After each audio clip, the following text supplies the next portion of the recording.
अस्सलाम वालेकुम नाज़रीन, rise and shine Gujranwala program के साथ मैं हूँ आपकी मेज़बान सूफिया मलिक। नाज़रीन, राइज़ एंड शाइन प्रोग्राम में हमेशा से आपको वो कुछ दिखाया जाता है जो आप देखना चाहते हैं। किसी ऐसी पर्सनैलिटी से मनाया जाता है, कोई ऐसा कारोबार, गुजरावाला को कोई ऐसा पॉइंट्स या कोई ऐसी चीज़ ज़रूर दिखाई जाती है जिसे देखकर आपकी ज़िंदगी में या तो कोई तब्दीली है या आप देखकर खुश ज़रूर हों। तो नाज़रीन, हम अक्सर किसी चेहरे को स्क्रीन पर देखते हैं तो बहुत ज़्यादा खुश होते हैं और हम इस चीज़ को भूल जाते हैं कि इस स्क्रीन तक पहुँचने में बैकग्राउंड में कितनी लंबी कहानी है। तो आज मैं आपको एक ऐसी पर्सनैलिटी से मिलवाने जा रही हूँ जिसको हम अक्सर देखते हैं तो हम कहते हैं कि यार ये तो एक बहुत अच्छी पर्सनैलिटी है, एक इंटरनेशनल आर्टिस्ट है। लेकिन आज मैं आपको दिखाऊंगी कि कैमरे के पीछे कितनी लंबी कहानी है। तो आज राहवाली में हम मौजूद हैं, तो हम जा रहे हैं अकरम उदास बूटा गाला करदा उनके घर जाएंगे और आपको बताएंगे कि इनकी जो ज़िंदगी की कहानी है कहाँ से शुरू हुई और कैसे ये यहाँ तक पहुँचे हैं। तो नाजरीन, कहीं मत जाइएगा, मेरे साथ रहिएगा। पहुंच चुके हैं अकरम उदास साहब के घर में, क्योंकि आपको पता है कितनी मशहूर और फेमस है ये पर्सनैलिटी है। कभी आउट ऑफ कंट्री होते हैं, कभी इस्लामाबाद में होते हैं, कभी लाहौर में होते हैं। लेकिन आज मैंने भी छापा मारा, मैंने कहा क्यों ना जाएं, अगर मिल जाएंगे तो ये तो बहुत अच्छी बात होगी। अल्लाह का शुक्र है कि हमें घर में मिल गए हैं। अस्सलाम वालेकुम सर। वालेकुम सलाम जी, कैसे हैं आप? ठीक हैं?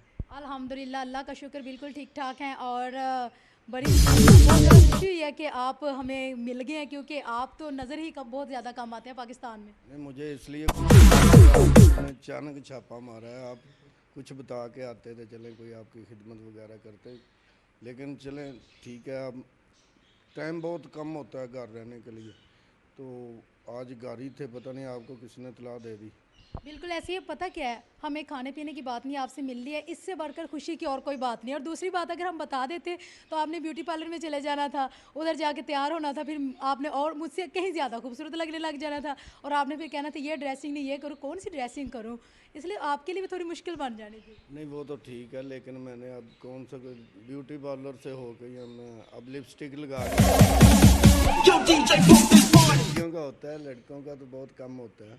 जाते हैं, खैर जितने भी आर्टिस्ट हैं ज़्यादातर वहाँ भी जाते हैं ये करने के लिए कि जी ऐसे कर लें, ऐसे कर लें।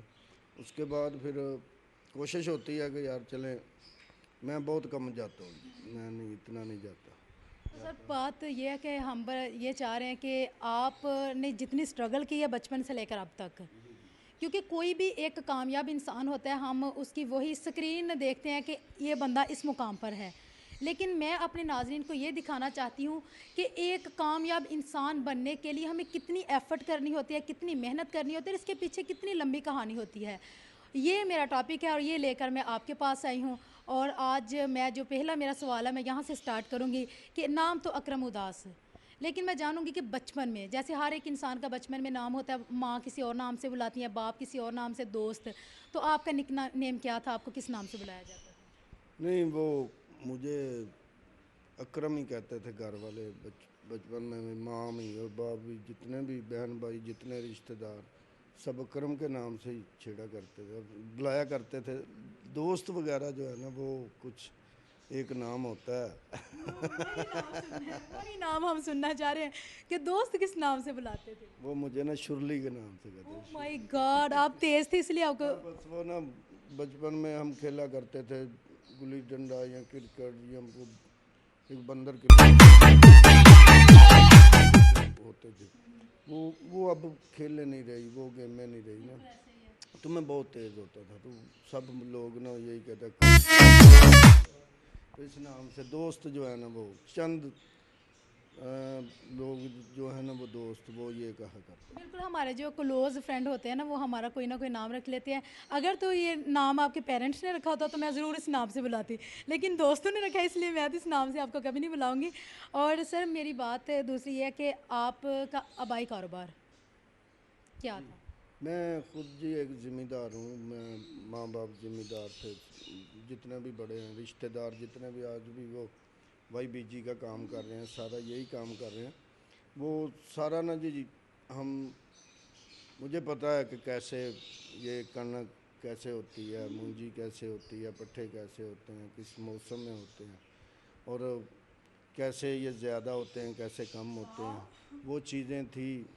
इसमें कुछ ज़िम्मेदार कुछ होते हैं, उनको इतना नहीं पता होता। मैंने जब ये मशीनें वगैरह नहीं थी उस वक्त मैंने देखा हुआ था, मैं उन जगह पे वो बैठा हुआ हूँ। मैंने वो अभी ये ट्यूबवेल वगैरह लग गए हैं, टिंडा वाले खूह होंगे सी, टिंडा वाले खूह, फिर वो फलियां नाल कणक गानी, वो बड़ा एक दिलचस्प था ना कि वो सारा दिन नीचे वो कणक फेंक के सारी, ऊपर वो फला रख के, तो उसके ऊपर वो जो होते थे किसी के पास बैल वगैरह वो होते थे, तो वो बैलों को साथ साथ लेके चलते रहते थे। तो असल जो मेहनत मशक्क़त थी खेती बाड़ी में वो थी। अब तो मशीनरी आ गई है, एक ट्रेंड ही चेंज हो चुका है। हाँ, उस वक्त रूढ़ी जो है ज़मीनों में रूढ़ी डालते थे, मट्टी के साथ खाद की जगह अब खाद आ गई है, असर भी नहीं रहा उतना। तो वो पहले वाला जो था वो बड़ा अच्छा था। काम लोग करते थे, सुबह उठते थे, रात 2-2:30 बजे उठना, हल लेके निकल जाना। तो जो बीबियाँ थी हमारी घर वाली, वो किसी ने वो दूध रिड़कना शुरू कर देना, किसी ने वो रोटी पकाना शुरू कर देना। तो वो बहुत अच्छा वो था ज़माना।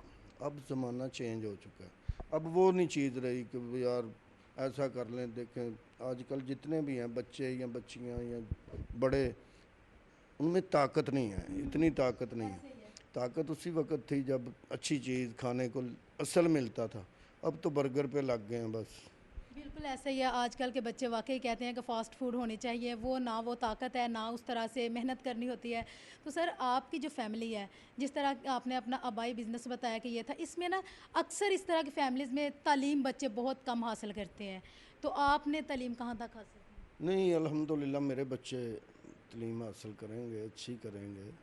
तो तलीम तो करनी चाहिए, ये कोई बुरी बात नहीं है, ये अच्छी बात है। बच्चों को तलीम दिलानी चाहिए, तो होनी चाहिए बच्चों की तलीम। तो आपने कहाँ तक तालीम हासिल की? मैंने तो काफ़ी दूर तक, आप नहीं जानते उस स्कूल को, मैंने बताना था, काफ़ी दूर तक स्कूल है वो दूर है स्कूल जहाँ तक मैंने की है। हाँ, बस ये तलीम बहुत अच्छी चीज़ है, हर मोड़ पे ये काम आती है। किसी जगह पे भी, ज़िंदगी के किसी हिस्से में आप कहीं जाते हैं, आउट ऑफ कंट्री जाते हैं, वहाँ पे एयरपोर्ट पे कई जगह पे ऐसा होता है कि ये तलीम काम आती है ना जी। तो ख़ानदान में खानदान इस जो फ़ील्ड है, इस फ़ील्ड में जो आपका फिर दूसरी बात में उधर आगे जो आपका प्रोफ़ेशन था आबाई, उसमें ये जो आपके लोग होते हैं ना खेती-बाड़ी वग़ैरह करने वाले, जिस तरह की फ़ील्ड की तरफ उनका ध्यान नहीं होता शोबिज़ वग़ैरह की तरफ, तो आपको कैसे ख़्याल आया? मैं तो बस एक दो ड्रामा मैंने देखा, मुझे शौक़ पड़ गया, फिर मैंने जाना शुरू कर दिया। काफ़ी साल लग गए ऐसे ही करते करते, फिर मैं घर से ना चला गया। मैंने कहा कि यार मैं बाहर चला गया। उस वक्त ये मोबाइल वगैरह नहीं होते थे। तकरीबन 19 हाँ 19 के बाद ही ना जी, बाद है 1998 की बात है मेरा ख्याल।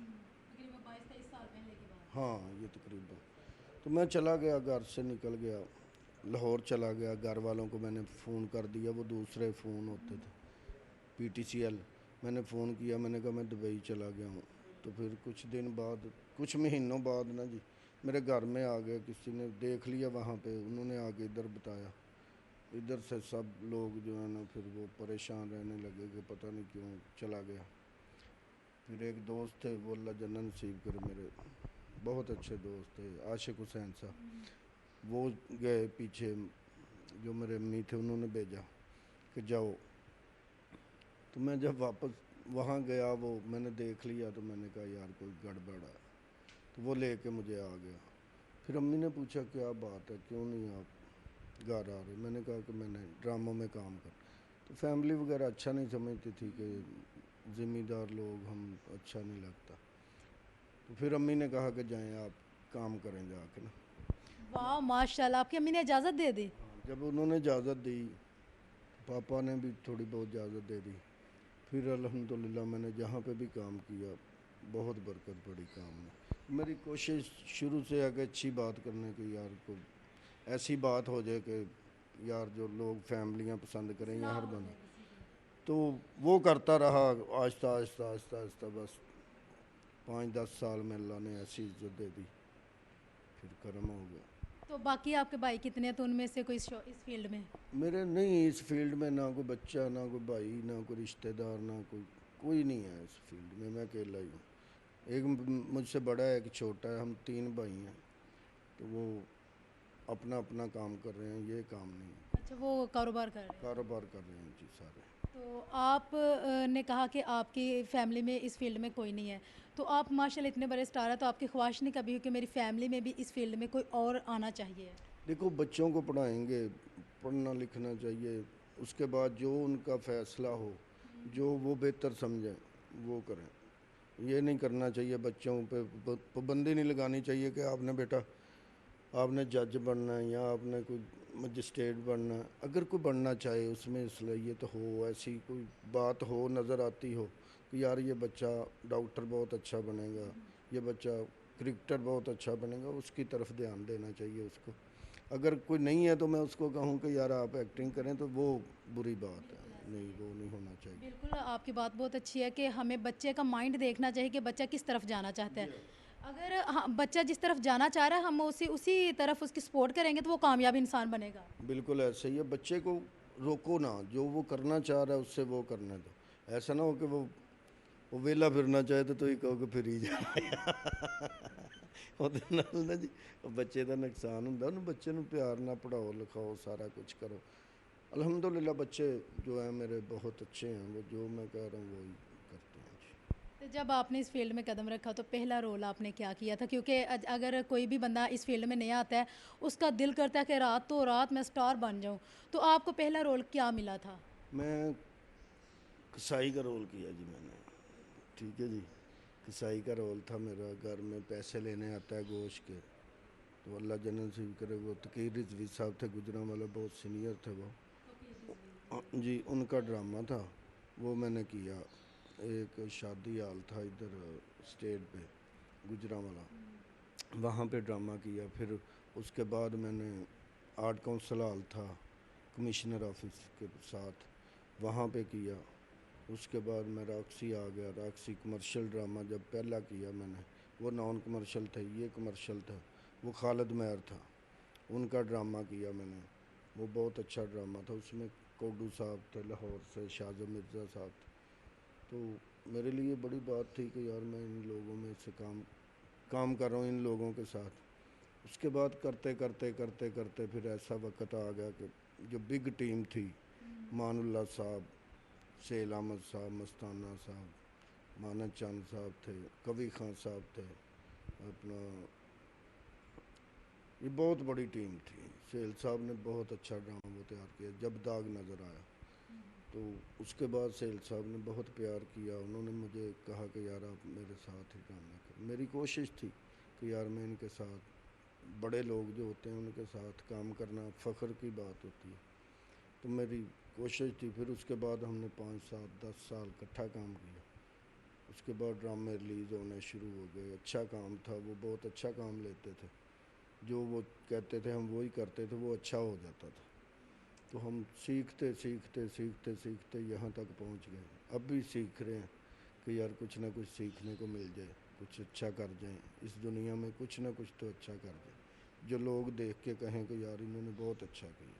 हाँ, बहुत अच्छी बात है। आपने कहा कि सीखते अभी भी सीखने का जो अमल है वो जारी है, और इसके अलावा आपने तकरीबन 25 साल इस फील्ड में गुजारे हैं।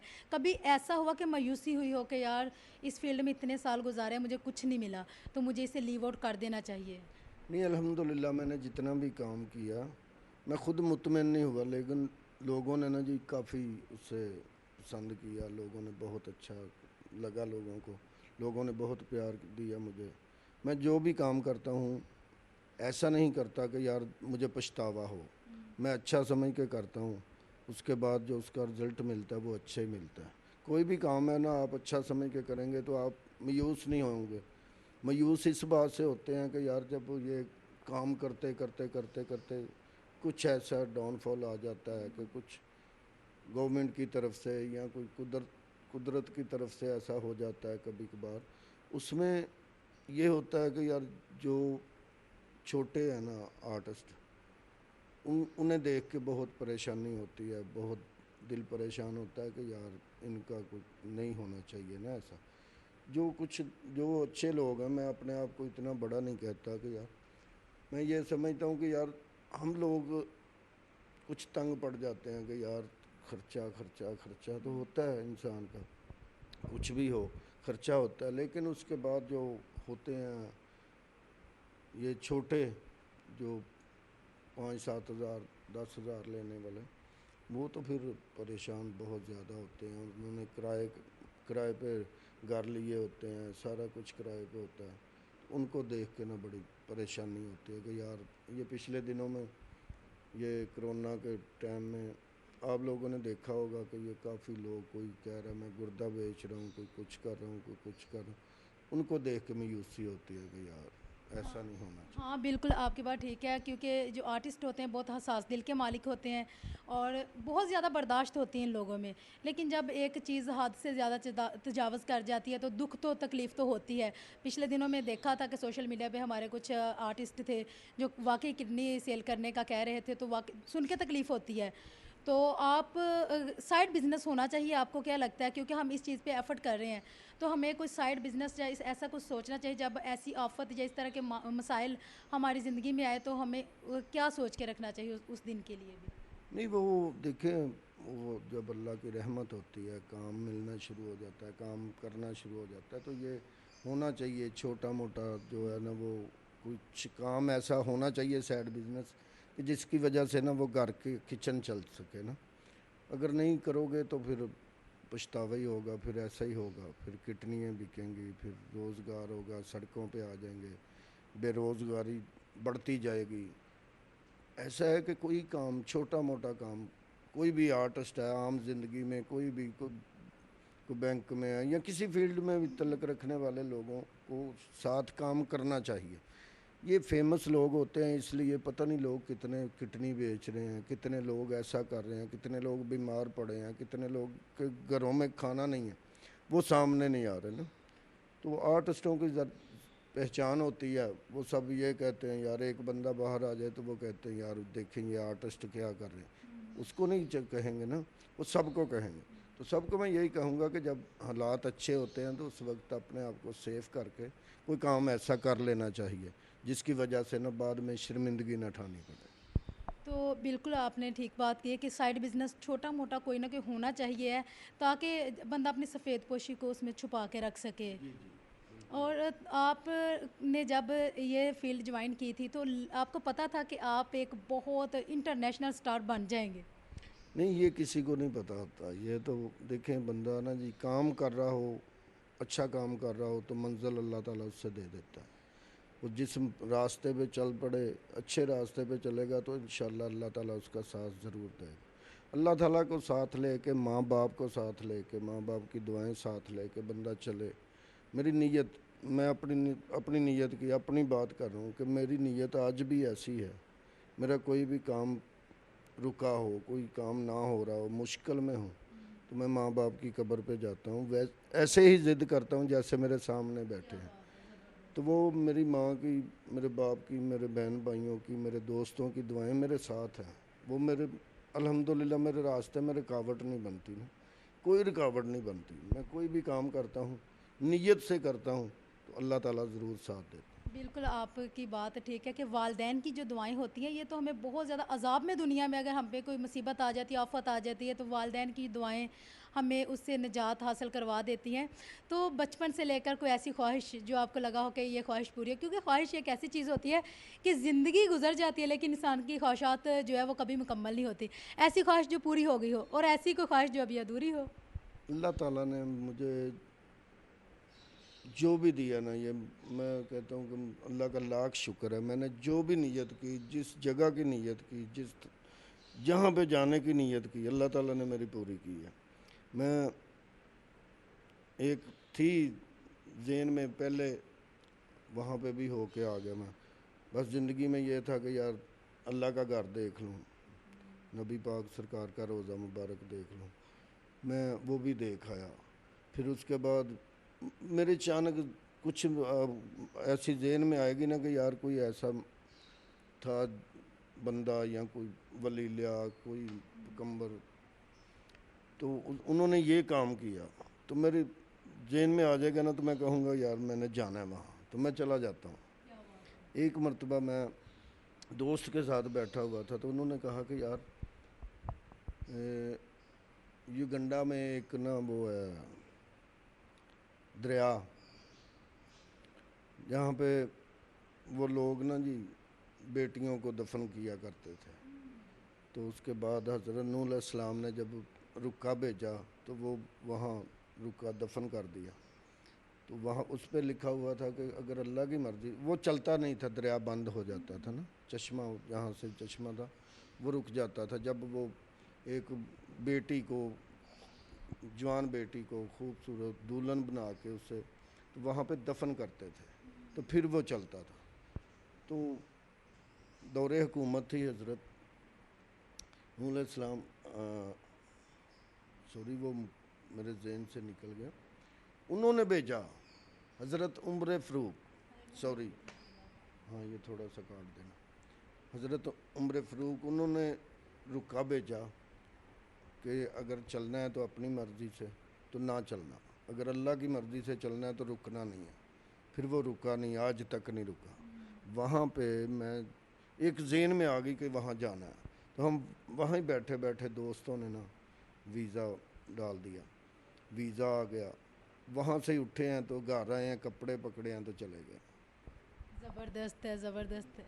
तो कुछ चीज़ें ऐसी होती है जो दिल में उठती हैं। वहाँ पे ये गांधी साहब की ना तस्वीर लगी हुई थी, तो मैंने पूछा ये क्यों, वहाँ पे स्टैचू बना हुआ था उनका, तो मैंने पूछा कि ये क्यों। उन्होंने कहा कि जब गांधी साहब फौत हुए थे तो उनको जला के उनकी राख जो थी वो इस दरिया में उसने कहा था कि फेंकनी है, फेंक देना। तो मैंने कहा वो क्यों, कहने लगे कि उसने कहा था कि जहाँ जहाँ पे मेरी खाक जाएगी ना अमन का पैगाम देती जाएगी। तो कोई भी है, चाहे वो मुसलमान है या दूसरा है, कोई ज़हन अच्छा रखता है तो वो बहुत अच्छी बात होती है कि चीज़ ऐसी देखनी चाहिए ज़िंदगी में। ज़िंदगी में बार बार ज़िंदगी नहीं आएगी, एक मरतबा मिलनी है आपको, तो आपको जो दिल में ख्वाहिश है वो पूरी करनी चाहिए। जब मैं उम्रे के लिए गया था, इंशाल्लाह आप दुआ करें, मैं अभी हज के लिए भी जाएंगे, तो मैं वहाँ जब गया था तो मेरे दिल में ऐसी बात आ गई थी, मैंने यूके के लिए वीज़ा लगने के लिए पासपोर्ट दिया हुआ था, जाना था ड्रामा करने के लिए, मैंने उससे वापस ले लिया था। तो मेरे पास 1-2 लाख रुपया था, उन्होंने एडवांस दिया, मैंने वो वापस किया। मैंने कहा यार मुझे नहीं जाना, मुझे ना वापस दे दो, पासपोर्ट वापस दे दो। उसने कहा भाई क्यों, कोई पैसों की टेंशन है और ले लें। मैंने कहा पैसों की बात नहीं, मैंने उम्रे के लिए जाना। उसने कोई बात ही नहीं की, उन्होंने ये कहा कि आप पैसे भी रहने दें, अगले टूर में कर लेंगे, कोई बात नहीं, आप जाएं उम्रे पे जाएं। तो मैंने वापस लिया, तो 15 दिन के अंदर अंदर वीज़ा लग गया। मेरी कोशिश थी कि यार मैं एक माह रोज़ रमज़ान का जो है ना वो वहाँ पे गुजार दूँ, तो मैंने वो वहाँ पे गुजारा, रोज़े भी वहाँ पे रखे। तो बहुत ऐसी ऐसी अल्लाह ताला ने नसीब की ऐसी चीज़ें कि वो मैं सोच भी नहीं सकता था। हाँ, बहुत अच्छी है। आप से ये लगता है कि आप कोई भी काम करते हैं तो आपकी उम्मीद उस पे पूरी होती है कि ये मेरा काम होगा, और पर तवक्कल का जो है ना अमल वो बहुत ज़्यादा है, क्योंकि आपने कहा कि जो ज़िंदगी में मैं हासिल करना चाहता हूँ वो मुझे मिल जाता है, और अल्लाह पाक की ये करम है, वालिदैन की दुआएं हैं, और एक अपना यकीन है कि ऐसा हो जाएगा और हो जाता है। तो आप ने 20 से 25 साल थिएटर में काम किया है, तो उधर ऐसी क्या वजह थी कि लोग इससे दूर हो गए, और ऐसा क्या अब होना चाहिए कि फैमिलीज़ दोबारा इसकी तरफ आएँ? कुछ अरसे के बाद ना जी दुनिया चेंज होती है, पूरी दुनिया में ऐसा होता है कि कोई फैशन आता है तो वो 8-10-15 साल के बाद फैशन चेंज हो जाता है। पहले और था फैशन, अब और चलने लगा, फिर वो चेंज होता रहता है। ज़िंदगी में कुछ ना कुछ आपको भी देखने मिला होगा, मैं भी यही बात इसीलिए कर रहा हूँ कि पहले फिल्मों का बहुत दौर था, उसके बाद फिल्में ख़त्म हुई, टीवी ड्रामों का बहुत दौर हो गया, टीवी ड्रामे ख़त्म हुए, स्टेज का आ गया दौर, स्टेज का ख़त्म हुआ, फिर लोगों ने घरों में डिशें, ये हम लोग कहते हैं कि यार ये मोबाइल ने, नेट ने आके ख़त्म कर दिया फिल्मों का दौर, ड्रामों का दौर। ऐसी बात कोई नहीं है, कोई भी अच्छा काम करेंगे तो वो ज़रूर लोग देखने आएंगे, ये हमारा पड़ोसी मुल्क है जो पंजाबी फिल्में बना रहे हैं, वो करोड़ों रुपए लगा रहे हैं, बहुत हैवी प्रोडक्शन कर रहे हैं। उसके बाद जब वो उनके सैलमा जो होते हैं वो भी बड़े होते हैं, फिल्म जो हिट होती है उनकी बहुत हिट होती है। तो काम कोई भी है, इंशाल्लाह ये स्टेज वाला दौर भी वापस आएगा, ज़रूर आएगा इंशाल्लाह। हम कोशिश कर रहे हैं, कुछ ड्रामे रिलीज़ मेरे होने वाले हैं, कुछ हो रहे हैं। उसके बाद जब ये ड्रामे आएंगे फिर चेंज आएगा। मेरी नीयत, मैं नीयत करके कर रहा हूँ काम। मैंने ये गुजरांवाला में थिएटर जो बनाया वो आपने देखा भी है, आपके टीवी पे उन्होंने दिखाया सारा कुछ। वो एक एक चीज़ हमने वो उसकी ना बड़े प्यार से बनाई है। वहाँ पे काम भी हम प्यार से कर रहे हैं। 1 महीना हो गया हम रिहर्सलें कर रहे हैं। मैं पागल हूँ ड्रामे की, अभी तक ये ड्रामा खुला नहीं है। इंशाल्लाह जिस दिन खुल गया वो लोग देखेंगे, ज़रूर आएगी फैमिली। मैं आपको भी कहूँगा कि आप ड्रामा हॉल में बैठ के देखें, फिर लोगों को बताएं कि यार फैमिली ड्रामे हैं या नहीं। जी बिल्कुल, हम ज़रूर आएंगे। तो आप तो इतने पोलाइट से हैं, इतने प्यार से बात करते हैं, तो फिर ये गाला काटदा ये तो फिर कोई बात नहीं, क्योंकि हमारी जब से बात हो रही है आधा घंटे से ज़्यादा हो गया है, ऐसा वैसा कुछ सीन नहीं है। लेकिन ये क्या बात हो गई कि बूटा गाला काटदा? मैं तो ये बोल ही नहीं रही थी, मैं कह रही थी पहले मैं जज करूँ, इसके बाद इस पर बात करूँ। नहीं, वो तो ड्रामे, वो फिल्म में था, सॉरी। तो फिल्म में काम देखें, काम कोई भी है ना, अगर काम समझ के करेंगे तो फिर काम के हद तक रह जाएगा, वरना मैं पागल तो नहीं हूँ हर बंदे को गाले दे रहा हूँ। सर ये भी आपने फिर बात, आप पागल हैं? पता है जो आपका नया ड्रामा आ रहा है मैं पागल हूँ? नहीं, उसमें स्टोरी मैं बात करूँ कि कोई भी चीज़ है, टीवी है, स्टेज है, फिल्म है, उसमें जो स्टोरी है ना उसको आप दिल लगा के कर देंगे ना तो लोग उसको याद ज़रूर रखें। बिल्कुल ऐसे ही जो आपका प्रोमो मैंने देखा है ना, कि मैं पागल हूँ का प्रोमो इतना कमाल का है। उस प्रोमो को देखते तो मैं तो सारे नाज़रीन से यही कहूँगी कि वो ड्रामा ज़रूर देखें। और वाकई आपकी वाली बात है, मैं ज़रूर फैमिली के साथ देखने आऊँगी, क्योंकि वो बहुत अच्छी, उसकी थीम इतनी अच्छी है। तो यकीनन एक न्यू चीज़ आ रही है, तो हम इसे ज़रूर देखेंगे। इंशाल्लाह मैं कोशिश कर रहा हूँ जी गुजरांवाला में कि जहाँ पे काम कर रहे होंगे पंजाब थिएटर में इंशाल्लाह ऐसे ड्रामे करेंगे हम कि आप अपनी बेटी के साथ, अपने भाई के साथ, अपने पापा के साथ, अपनी मामा के साथ बैठ के शर्मिंदगी नहीं होगी इंशाल्लाह। इंशाल्लाह। तो तालीम की बात आपने गोलमोल कर दी थी, आप स्कूल बनवा रहे हैं, इसके पीछे भी आपकी कोई ख्वाहिश थी अधूरी थी जिसे आप स्कूल बना के पूरी कर रहे हैं? मेरी मुझे तो यही लगा, अब आप बता रहे हैं। नहीं, वो मैं ना पढ़ा नहीं हूँ, इसलिए मेरे दिल में ख्वाहिश थी कि यार मैं ना एक अच्छा काम करूँ। तो मैं नहीं पढ़ा, नहीं, बस कुछ मजबूरियाँ पड़ गई थी। एक अचानक ऐसा काम हो गया वालिद साहब से कि एक ऐसा वक्त था कि जब वालिद साहब घोड़े से नीचे उतरते थे तो बंदा घोड़े को पकड़ के या घोड़ा तैयार करके तो वालिद साहब बैठ जाते थे। उसके बाद मैं पढ़ना शुरू किया। मैं कच्ची पक्की में था उस वक्त, कच्ची पक्की, ये प्रेप प्रूप नहीं था। उसमें मैंने ना पढ़ना शुरू किया। मैं पक्की में था उस टाइम ना, पहली जमात में। तो कुछ एक्सीडेंट हुआ ऐसा कि सब कुछ बिक गया। तो फिर काम शुरू कर दिया करना, सारी सी बात है, फिर वो कुछ ऐसा होता है। तो काम शुरू हो गया, पहलियाँ भैंसें जो कुछ भी था सब कुछ चला गया। फिर दोबारा स्टैंड पकड़ा, करते करते काम बहुत किया। फिर मैंने फिर ये नहीं सोचा कि यार मैं राजपूत बरादरी से मेरा तल्लक है या क्या है। फिर मैंने बहुत दिन रात मेहनत की। मैंने नहीं, भाई, बड़े भाई थे मेरे, छोटा भाई था, हम तीनों भाइयों ने, छोटे छोटे थे, पहली जमात में कितना बच्चा पढ़े, लेकिन हमने काम करना शुरू कर दिया। किसी बहन भाई के, किसी रिश्तेदार को तंग नहीं किया कि यार ये मुश्किल वक्त है, वो अल्लाह ही पूरा करेगा। सर आपने मेहनत मजदूरी में क्या क्या काम है जो किए हैं, क्योंकि आप हमारे लिए रोल मॉडल हैं। तो मैं चाहती हूँ कि आपकी ज़िंदगी को देख के दूसरे लोग जो आज ज़िंदगी में कोई मायूसी आ जाती है, कोई इस तरह का मामला आ जाता है, तो वो ये ना समझे कि हमारी अना इसमें मजरू हो जाएगी। मैं इसलिए आपसे ये क्वेश्चन कर रही हूँ कि आपको देख के लोग कहें कि अगर ये इंसान इतनी मेहनत करके आगे इस मुकाम पर पहुँच सकता है तो हम क्यों नहीं। तो आपने ऐसी कौन सी मेहनत मजदूरियाँ थी जो बचपन में की? देखें, अगर आप नियत कर लेंगे ना मुश्किल का सामना करना, मुश्किल का सामना जब करने की बर्दाश्त आप में होगी तो आप कभी हार नहीं मानेंगे।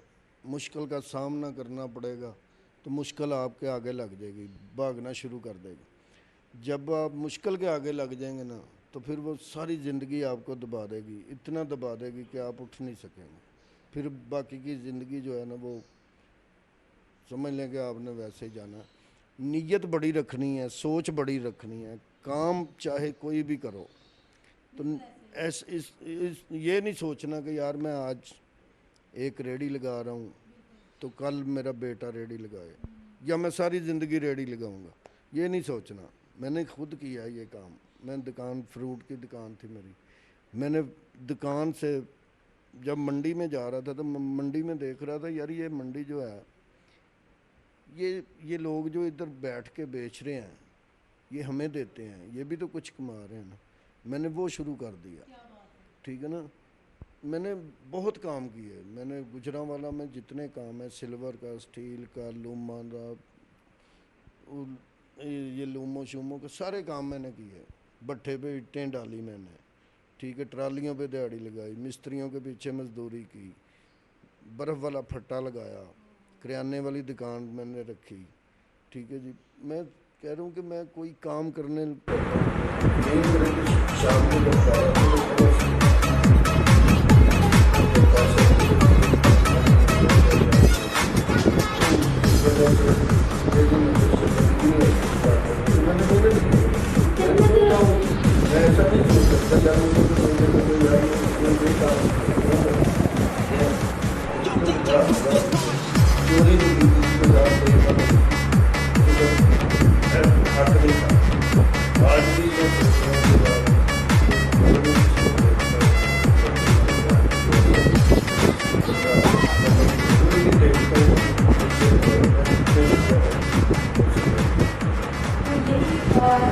हम तो अक्सर वही बात, मैंने जब इंट्रो दिया है मैंने यही बोला था कि आप जिस अकरम उदास को जानती हैं, यहाँ तक पहुँचने में कितनी स्ट्रगल की, कितनी मेहनत की, वो हम आपको दिखाएंगे।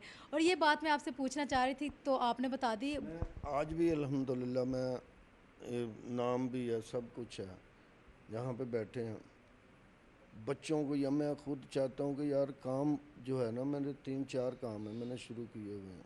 मैं उन सुबह से उठा हूँ, वहाँ गया हुआ था, जब आपका फ़ोन आया तो मैं वहाँ पे मैंने कटिंग की, इधर पहली 3-4 पहलियाँ कटी हैं, ये प्लाटिंग वगैरह करके बेच रहा हूँ, तो वहाँ बैठा हुआ था मैं। उससे पहले मैं स्कूल में गया था, वहाँ पौधे शौधे लगा रहे थे, सारा कुछ कर रहे थे। तो उससे बाद मैंने वैसे भी 1-2 काम और भी हैं मेरे, स्क्रैप का काम है, दूसरा काम है।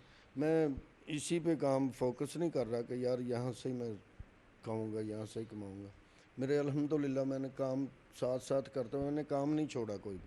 मैंने कोई ना कोई रिस्क लिया है ज़िंदगी में, ऐसा रिस्क लिया है मैंने, बड़े काम को हाथ डाला, छोटे को नहीं डाला। ऐसा नहीं सोचा कि यार मैं अब प्रॉपर्टी का कर रहा हूँ तो एक मकान बना के उसको तैयार करके बेच दूँ, नहीं। मैंने पहलियों का सौदा किया। मैंने ऐसे ही किया कि यार मैं काम करना है तो करना है, तो करना है, किसी के साथ बेईमानी नहीं करनी। बहुत अच्छी बात है, ज़बरदस्त। सर लास्ट पे आप हमारे जो नाजरीन हैं इनको क्या पैगाम देंगे? इनको मैं यही कहूँगा कि माँ बाप की खिदमत करें, अगर ज़िंदा है तो वो बहुत बहुत अगर आप जवानों बच्चे हैं,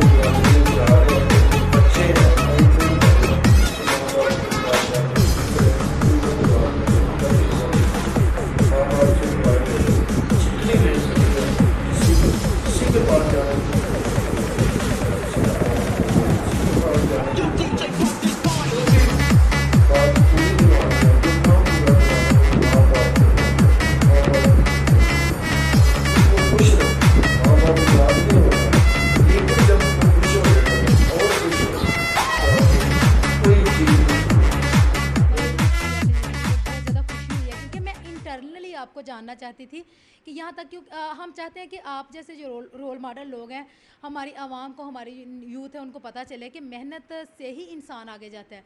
तो जैसे आपने तालीम का आपने बोला कि तालीम हासिल की इतनी मेहनत की है, और आपने बार बार फोकस भी किया कि तालीम हासिल करनी चाहिए, इसी बेस पे आप एक स्कूल भी बनवा रहे हैं। क्या यही वजह आप स्कूल बनवा रहे हैं? नहीं, ये मेरे इलाके में कोई अच्छा स्कूल नहीं था, छोटे छोटे स्कूल थे, बस ये प्राइमरी तक स्कूल थे, छोटे छोटे थे, वो भी कोई अच्छे नहीं थे। तो मैंने सोचा कि यार चलें कोई अपनी रावली को, अपने जो ये जो इलाका है इसको कोई चीज़ अच्छी दे दें कि चलें यार ये बच्चे, आने वाले बच्चे जो हैं जितने भी आज बच्चे हैं कल वो जवान होंगे तो वो कहेंगे कि यार ये स्कूल किसने बनाया। तो इसलिए मैं ना ये स्कूल की मैंने मेहनत की कि यार कोशिश की कि यार मेहनत तो खैर करता ही आ रहा था, इसीलिए कि यार कुछ बना दूं मैं। तो अल्हम्दुलिल्लाह आज मंजिल तक पहुंचने वाले हैं। तो बस ये आप देखेंगे भी तो आपको लगेगा काफ़ी बड़ा स्कूल बना रहे हैं। तो मेरी ये भी कोशिश है कि यार अच्छा कोई ब्रांडेड स्कूल हो।